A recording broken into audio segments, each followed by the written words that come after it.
آپ کے اس سوال میں اس بات سے اختلاف کرتا ہوں کہ مسلم اسکالرس، آپ مجھے بتائیے کہ جن لوگوں کو ڈیبیٹ میں بلایا جاتا ہے وہ کتنے اسکالرس ہوتے ہیں؟ اگر آپ 10 بولیں گے تو شاید اس میں سے ایک بھی نہیں، آدھا اسکالر ملے گا۔ بم دھماکوں کے ٹائم پہ کئی مرتبہ میڈیا والوں سے، پولیس والوں سے، منسٹر سے کہا کہ اگر آپ اور ہم سازش کرتے ہیں، اگر میں ایک آدمی سازش کر کے آپ کو قتل کرتا ہوں، پہلے سے پلاننگ کر کے آپ کو قتل کر رہا ہوں، تو یہ بھی پلاننگ کا حصہ ہوتا ہے کہ قتل میں کروں گا، الزام دوسرے پہ کیسے جائے۔ آج آپ مجھ سے جو سوال کر رہے ہیں کہ مسلمانوں میں یونٹی نہیں ہے، حالانکہ کسی قوم میں اتنی یونٹی نہیں ہے جتنی مسلمانوں میں ہے۔ قانونی اعتبار سے حکومتی سطحوں پر چاہے جس سطح پر دیکھ لیں، مسلمانوں کے ساتھ ظلم اور زیادتی ہو رہی ہے کہ جو لوگ ملک میں ظلم اور زیادتی کرتے ہیں وہ ملک کا بھلا نہیں کرتے، وہ دیش محبت کا، دیش بھکتی کا کتنا بھی نعرہ لگائیں۔ سب سے زیادہ اتحاد، اتفاق، محبت کی تعلیم، امن و شانتی کی تعلیم اسلام میں ہے۔ مسلمانوں کو جو ظاہری طور پر کچھ لوگوں کو لڑایا جاتا ہے، وہ ایک شو کیا جاتا ہے کہ یہاں بہت اختلاف ہے۔ اگر اس سچے اور خالص اسلام کو لوگ ایکسیپٹ کر لیں گے تو جھگڑا ختم ہو جائے گا۔ آپ کے مادھیم سے یہ بات بھی کہنے میں کوئی شرم محسوس نہیں کر رہا ہوں، جو مسلم پرسنل لا کی جو قیادت ہے اور دوسرے ہیں وہ ڈری ہوئی ہے، سہمی ہوئی ہے، اس لیے وہ سودے بازی کر رہی ہے۔ ابھی آپ نے کہا کہ 200 مسجد، 300 مسجد اور پورے ملک میں،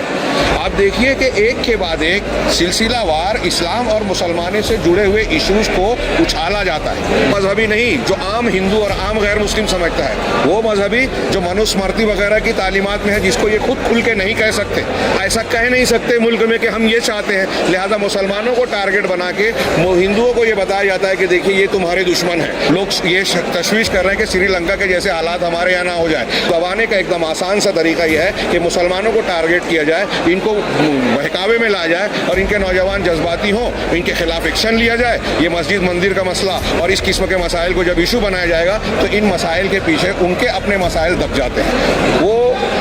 دبے ہوئے ہیں، ڈرے ہوئے ہیں، خریدے ہوئے ہیں، یا پھر نادان اور جاہل ہیں،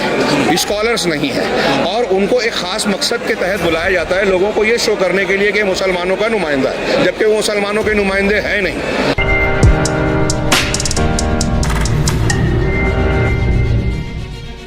ملک ملت کے ٹاپک پر آج جو ملک کے حالات ہیں، کیا کہنا چاہیں گے آپ اس پروگرام کے ذریعے؟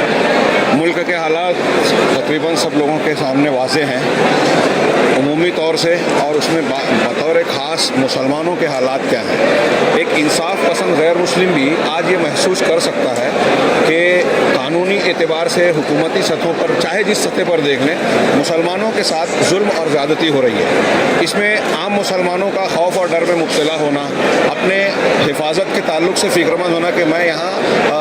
انسیکورڈ ہوں، یہ ایک عام سی بات سی آباد ہو گئی ہے۔ اس کے علاوہ ہم یہ پیغام بھی دینا چاہتے تھے کہ مسلمانوں کے تحفظ کا کیا راستہ ہے کہ مسلمانوں کی ڈھارس باندھی جائے، اور ملکوں کو اور حکمران طبقے کو جن کی طرف سے زیادتیاں ہو رہی ہیں، ہم ان کو بھی آگاہ کر رہے ہیں کہ یہ قانونی قدرت ہے۔ اسلام اور قرآن کے حوالے سے ہم نے بات کی کہ ظلم اگر جہاں جس سماج میں، جس ملک میں کیا جاتا ہے وہ تباہ ہوتا ہے، لیکن اگر آپ دیکھیں ہندو مذہب کو، عیسائی مذہب کو، کوئی بھی مذہب اور دھرم، بلکہ انسان جو عام انسان قدرت کے قانون اور ہسٹری کو جانتا ہے، وہ یہ سمجھتا ہے کہ کسی بھی سماج اور قوم میں اگر بدامنی ہو، وہاں کے عوام خوش نہیں ہیں، وہاں کے ایک بڑے طبقے کو ناراض کر کے اس کے حقوق کو آپ چھینیں گے تو ایسا ملک کبھی بھی پنپتا نہیں ہے۔ لہٰذا میں ایسا سمجھتا ہوں، اور ہم یہ اس ملک کے ذریعے سے، اس کانفرنس کے ذریعے سے یہ پیغام دیتے ہیں کہ جو لوگ ملک میں ظلم اور زیادتی کرتے ہیں وہ ملک کا بھلا نہیں کرتے، وہ دیش محبت کا، دیش بھکتی کا کتنا بھی نعرہ لگائیں، اگر وہ خوش دیش واسیوں کو دھرم کی بنیاد پر، مذہب کی بنیاد پر، زبان اور کسی بھی بنیاد پر، جاتی کی بنیاد پر اگر ان کو نقصان پہنچاتے ہیں، ان پر ظلم کرتے ہیں، تو وہ اس ویکتی کے ساتھ، اس قوم کے ساتھ ساتھ ملک کا بھی نقصان پہنچا رہے ہیں۔ یہ ملک کے لیے اچھی بات نہیں ہوتی۔ جس طریقے سے اقلیتوں کو چھیڑا جا رہا ہے، یعنی آئے دن آپ صلی اللہ علیہ وسلم کے بارے میں گستاخی ہوتی ہے، اور خاص کر مسلم کمیونٹی کو ٹارگٹ بنایا جاتا ہے، تو کہاں ہمارے سے یہ چوک ہے کہ بھائی ہم ایک یونائٹ کیوں نہیں ہوتے؟ تو کیا میسج رہے گا خاص کر کے مسلم طبقہ ایک یونائٹ ہو؟ بھائی اس میں اس مسلمان کے اندر یونٹی نہیں آتی، اتحاد نہیں آتا، اس کے کئی پہلو ہیں۔ خود مسلمانوں میں کچھ کمزوریوں کا ہونا، اور ایک دوسری بات یہ کہ باہر سے اس بات کی کوشش کی جاتی ہے کہ مسلمان بٹے رہیں۔ مسلمانوں میں بھی ایسے لوگوں کو لانچ کیا جاتا ہے، جیسے ابھی آپ نے بعض تقریروں میں سنا، سوشل میڈیا کے ذریعے سے اور دوسروں غیر ضروری مسائل کو مسلمان میں اس طرح اچھال دیا جانا جس سے ان کے اندر کے آپس کے کچھ ڈسپیوٹ پیدا ہوں۔ آپ دیکھیے کہ دوسری قوموں میں بھی جو जितने भी मज़हब हैं वहाँ बहुत से डिस्प्यूट्स हैं और सबसे ज़्यादा इत्तेहाद इत्तेफाक मोहब्बत की तालीम अमन और शांति की तालीम इस्लाम में है। लेकिन मीडिया के ज़रिए से जो मंजर दिखाया जाता है, आज आप मुझसे जो सवाल कर रहे हैं कि मुसलमानों में यूनिटी नहीं है, हालांकि किसी कौम में उतनी यूनिटी नहीं है जितनी मुसलमानों में है। मुसलमानों को जो ज़ाहिरी तौर पर कुछ लोगों को लड़ाया जाता है वो एक शो किया जाता है कि यहाँ बहुत इख्तिलाफ है, बेसिकली यहाँ बहुत सी इत्तेहाद के पॉइंट्स हैं। आप इसके मुकाबले में दूसरों को देखिए। मैं बाज़ मरतबा ये कहता हूँ हमारे इस्लाम की ये तालीम नहीं है, वरना हम पलट के ये कह सकते हैं हमारे दलित भाइयों को, दूसरे भाइयों को कि आपके यहाँ हज़ारों साल से कितने मज़ालिम ढाए जा रहे हैं, क्या उस बुनियाद पर हम उनके दरमियान झगड़ा लगा दें? ऐसी कुछ चीज़ों को इशू बनाकर हमारे यहाँ गलत तरीके से इख्तिलाफ बढ़ाए जाते हैं। हमारे यहाँ इख्तिलाफ है लेकिन वो इख्तिलाफ की अलग अलग नौइयत है और उसके कुछ असबाब हैं। अब वो दीनी और मजहबी एतबार से उसके कुछ वजह है, कारण है, और कुछ बाहर से कोशिश की जाती है कि मुसलमानों को लड़ाया जाए। लेकिन उसके बावजूद इन सब मामलात में हम देखते हैं कि इस्लाम और कुरान की तालीमात की बुनियाद पर मुसलमान सोचने पे मजबूर होता है और कहीं ना कहीं इत्तेहाद की कोई फ़ज़ा कायम होती है। हम ऊपर वाले से अल्लाह से दुआ करते हैं कि मुसलमानों के दिलों को मिलाए और सही तालीम। और ये एक आखिरी बात इस सिलसिले में ये कहें कि आपके सवाल का शॉर्ट जवाब ये है कि अगर मुसलमान सही तरीके से जो इस्लाम का सही अकीदा है, अकीदे को क्या बोलेंगे, हाँ, फेथ, इस्लाम का जो सच्चा और सही फेथ है और इसकी कुरान और हदीस की तालीम है, अगर उस सच्चे और खालिस इस्लाम को लोग एक्सेप्ट कर लेंगे तो झगड़ा ख़त्म हो जाएगा। 90% झगड़ा। जिस तरह से हर आए दिन मस्जिदों पर टारगेट किया जा रहा है, मुल्क के अलावा अगर कर्नाटक की बात की जाए तो यहाँ पे 200 से ज़्यादा मस्जिदें और ख़दीम मुस्लिम के इदारे जो हैं उन पर टारगेट किया जा रहा है कि वो मंदिरें थी। ऐसे हालात में मुसलमानों को क्या रोल अदा करना चाहिए, किस तरह से उस मुसलमानों को संजीदगी के साथ पहले तो मरकज़ियत बनाएं, मुसलमानों में मुख्तलिफ़ जमातों में और उसमें जो बड़े हैं और उन बड़ों में जो ईमानदार हैं।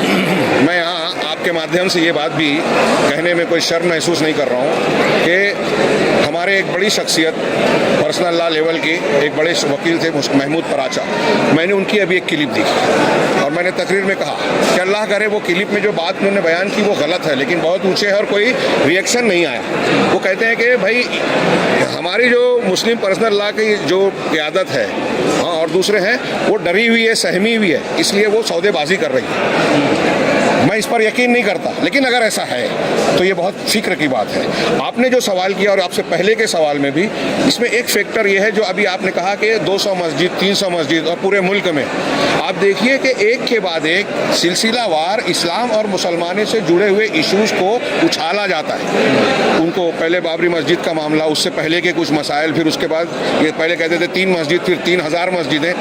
ये इस्लाम और तलाक़ का मसला, हलाल और तलाक़ का मसला, धर्म संसद का मामला, अभी जो मसाइल चल रहे हैं, NRC का मसला, सब लोग समझ रहे हैं, गैर मुस्लिम भी समझ रहे हैं कि इसमें बज़ाहिर टारगेट और उछाला जाता है मुसलमानों को, लेकिन टारगेट बहुत सारे कमज़ोर वर्ग और तबक़ात भी हैं। और जहाँ तक मुसलमानों के ताल्लुक से ये जो आपने कहा कि ये क्यों एक के बाद एक बात आती है, तो ये तकरीरों में भी बात आई और सब जानते हैं कि एक ख़ास तबका हिंदुस्तान में ऐसा है जिसके कुछ पॉलिटिकल इश्यूज़ हैं, वो अपने पॉलिटिकल चीज़ों को बनाना चाहता है, गवर्नमेंट हाथ में रखना चाहता है और अपने कुछ सकाफती चीज़ों को जो उनके मजहबी हैं उसको गालिब करना चाहता है। वो मजहबी नहीं जो आम हिंदू और आम गैर मुस्लिम समझता है, वो मजहबी जो मनुस्मृति वगैरह की तालीमात में है, जिसको ये खुद खुल के नहीं कह सकते, हाँ, खुद खुल के नहीं कह सकते कि उनके यहाँ एक तबके को सब कुछ हुकूक हासिल है, बाकी दूसरे उनके ग़ुलाम हैं। ये उनके धार्मिक किताबों में उसको हासिल करने के लिए वो ऐसा कह नहीं सकते मुल्क में कि हम ये चाहते हैं। लिहाजा मुसलमानों को टारगेट बना के हिंदुओं को ये बताया जाता है कि देखिए ये तुम्हारे दुश्मन हैं। और ये बार बार हम जानते हैं कि आज देश का हुकूमत, आप देखिए कि मईशत में क्या बोलते हैं, इकोनॉमी के हिसाब से बोलिए, सियासी पॉलिटिकल लेवल पे बोलिए, किसी भी लेवल पर मौजूदा हुकूमतें नाकामयाब हैं। ये बहुत सारे इश्यूज़ हो रहे हैं, लोग ये तशवीश कर रहे हैं कि श्रीलंका के जैसे हालात हमारे यहाँ ना हो जाए। अब ऐसे कुछ भी इश्यूज़ जब उठते हैं तो उसको दबाने का एकदम आसान सा तरीका यह है कि मुसलमानों को टारगेट किया जाए, इनको बहकावे में लाया जाए और इनके नौजवान नौजवान जज्बाती हों इनके खिलाफ एक्शन लिया जाए। ये मस्जिद मंदिर का मसला और इस किस्म के मसाइल को जब इशू बनाया जाएगा तो इन मसाइल के पीछे उनके अपने मसाइल दब जाते हैं, उनके अपने जो घपले हैं वो मंजर के पीछे चले जाते हैं। सर, जिस तरह से मेन स्ट्रीम मीडिया में हर आए दिन मुसलमानों के टारगेट कर डिबेट्स रखे जा रहे हैं, उसमें कई ऐसे मुस्लिम स्कॉलर्स हैं जो उन डिबेट में शामिल हो रहे हैं, उनके लिए क्या मैसेज है? मैं आपके इस सवाल में इस बात से इख्तिलाफ करता हूँ कि मुस्लिम स्कॉलर्स, आप मुझे बताइए कि जिन लोगों को डिबेट में बुलाया जाता है वो कितने स्कॉलर्स होते हैं? अगर आप 10 बोलेंगे तो शायद उसमें से एक भी नहीं, आधा स्कॉलर मिलेगा, आधा। एक बोलूँगा तो सब अपने आप को उस एक में शामिल करेंगे। हाँ, स्कॉलर्स नहीं होते, वो दबे हुए हैं, डरे हुए हैं, खरीदे हुए हैं या फिर नादान और जाहिल हैं, स्कॉलर्स नहीं हैं। और उनको एक ख़ास मकसद के तहत बुलाया जाता है, लोगों को ये शो करने के लिए कि मुसलमानों का नुमाइंदा है, जबकि वो मुसलमानों के नुमाइंदे हैं नहीं, और कई एतबार से मुसलमानों के नुमाइंदे वो होते नहीं हैं। बास तो उसमें ऐसे हैं जो मुस्लिम कास्ट के खिलाफ काम करते रहते हैं, मुसलमान उनसे चिढ़ते हैं, नाराज़ होते हैं, लेकिन उनका नाम मुसलमानों का है, उनके बयान से वो इस्लाम और मुसलमानों का चेहरा उसे समझते हैं। तो एक बात ये धोखा दिया जाता है। दूसरे ये कि जैसे मैं ये कह रहा हूँ, मैंने